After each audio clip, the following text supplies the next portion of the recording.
Hello mga pare, natapos natin wire installation sa Hyundai DB160. Ayan, overtime tayo, no? Okay. Ayan, ang hinabili ni sir sa atin, si sir pala ay taga dito lang naman sa atin sa Gulod, Cabuyao, Laguna, no? Ayan, nagpa-schedule si sir sa atin, okay. Tapos, ang hinabili ni sir, ito yung Zenlo X1 GTS na 80 watts. Tapos yan, nasa ilalim lang yun, mapapansin niya, yung ating MDL. Tapos, kasama sa hinabili ni sir yung ating passing.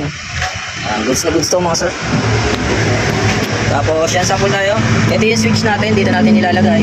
Yan, pagka para ka lang nagsisignal, no? Ang low beam nito, white, kaliwa. Yan, ganyang kalakas, no?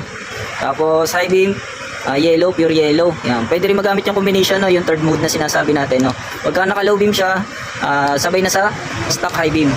Makikita nyo yan. High beam din, no?